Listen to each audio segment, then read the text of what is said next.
Hi, are you ready for me? Yes. Hi. Hi. But yeah, I wanted to talk to you about my documentary.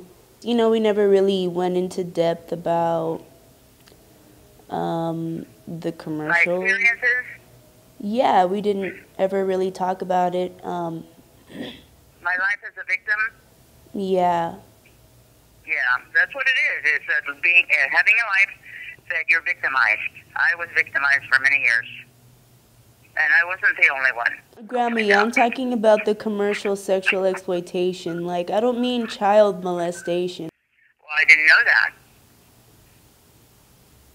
It's commercial?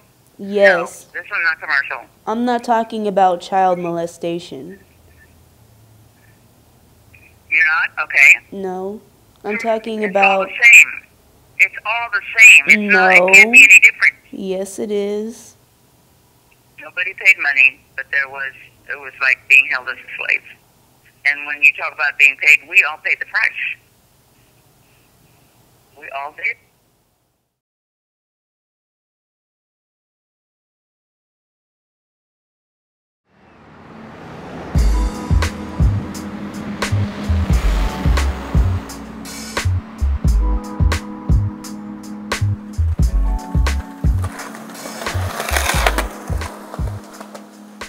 My inspiration to do this stems from like way back in my childhood. Personally, like just feeling like there was no hope for me to do anything. I was in and out of shelters from the time I was like 7 till 17. If we don't become involved, it's not going to stop. It's really sad because you would think that you could just throw away a perpetrator into prison and that would be it and the problem would be solved, but that's really not where the problem begins. The problem begins in everybody's childhood, everybody's home. I guess throughout my life I've just been watching people just overcome a lot of emotional trauma. These children are so valuable. If you were to meet a survivor and hear their dreams and their goals, and it's like some of these people are just really beautiful.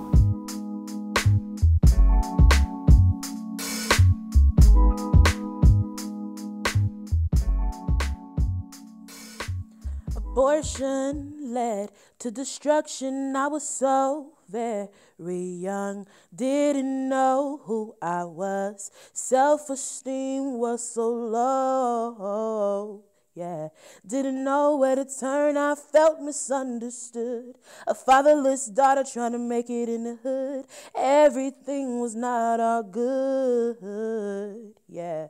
He had to go Caprice, I wanted to know who he was. So I spent time trying to find him. But he found me, said he wasn't a pimp, yeah, yeah.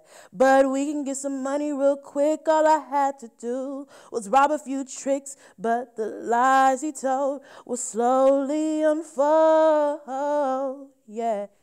And my heart would break, yes. I sold my soul, my mind and my body, yeah. Make it higher, like taller. Okay. This will show your whole body though. The Jordans, yep. That's when I was working at Access 2. When I had the little, when I was 16. Oh, that was Miss Attitude. That's Miss Attitude. Now I'm a diva singer. Yes, you are a singer.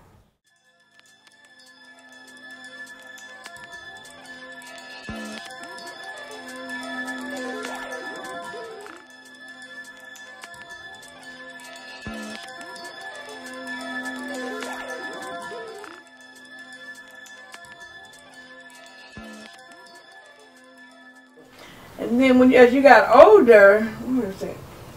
Going to school was a problem for you. Do you remember that? Yeah. You just didn't. I don't know. You had an anger problem. I had a very angry. I was very fighting a lot at school. It had a lot to do with childhood stuff that I was suppressing.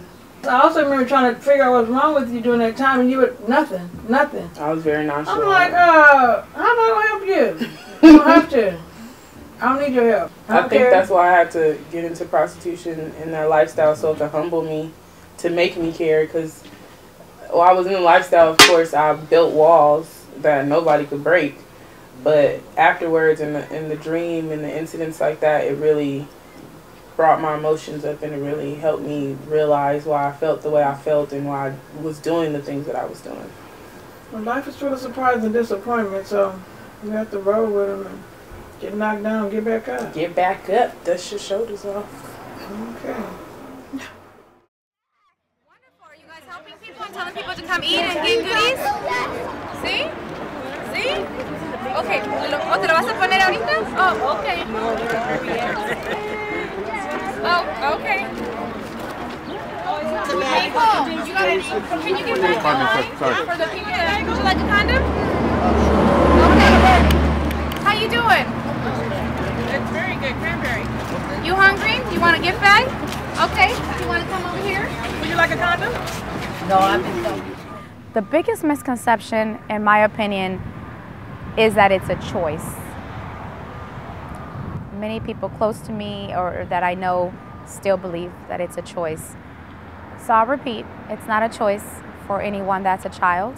And I use the word choose because I have yet, out of the 440 youths I've worked with, have never once told me they were forced ever, ever.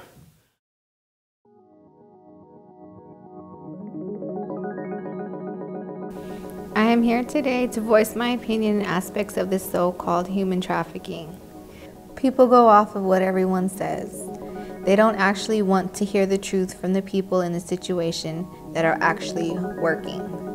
I grew up in foster care from age 2 to 18. I had a rough life as far as being singled out in almost every family I was placed in.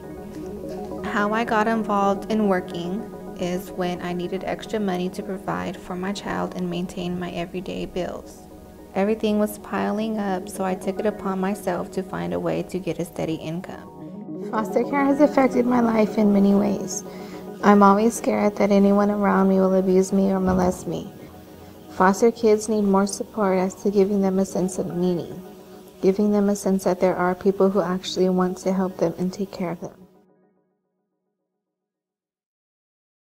The word victim, what that means to me, it implies helplessness. It implies a permanent lack of agency, and it's really difficult to think of yourself in those terms. I think that the problem inherent in the news media in particular is that it tends to not just generalize but skate over things by necessity.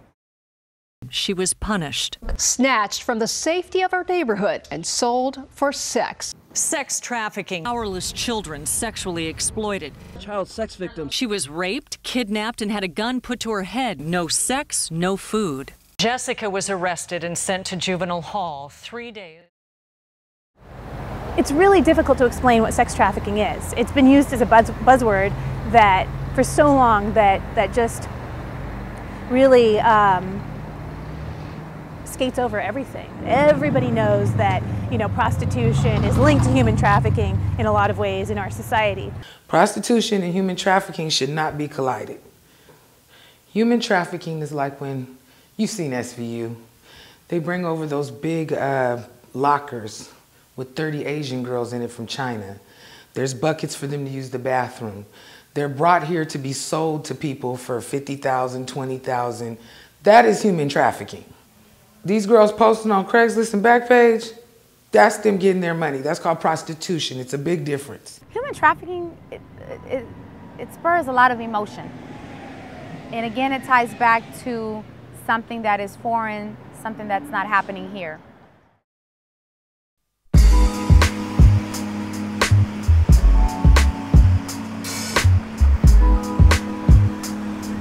Yeah, if they have writing they want to use directly from, that's fine.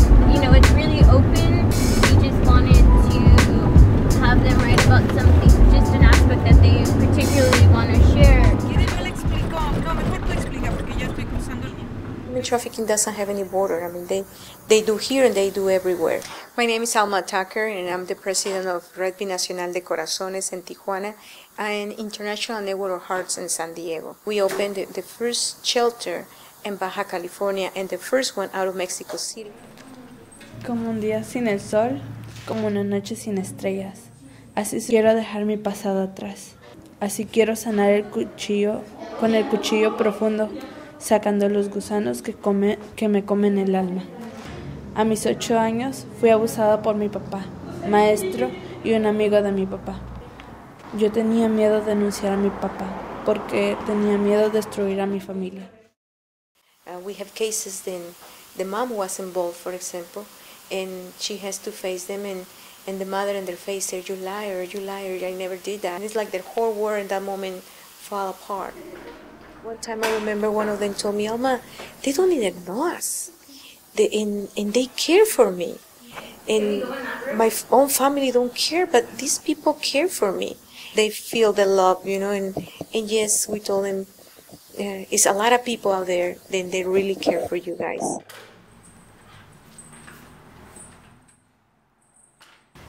Para llegar aquí estuve en un lugar donde la gente me trató muy mal, donde me humillaron, donde todas mis ilusiones estaban muertas, donde no quería vivir. Era toda una niña cuando me explotaron, que por amenazas nunca me atreví a denunciar. Bueno, pues a mí, de hecho lo que me pasó a mí, yo estaba como, pues sufría de maltrato. Siempre pues me quedaba callada, no le decía a nadie pues. Miren, la vida es difícil de enfrentar tantas cosas que pasan, pero siempre va a haber un momento para cambiar. Este mensaje que les quiero decir es que no se queden callados, que rompan esas cadenas. La trata sí existe, yo la vivo. Si alguien te está tocando los lugares que no deben, denuncia, no calles, recuerda. Lo tuyo es tuyo y de nadie más. Hay que enfrentar todos aquellos problemas para poder decir basta ya.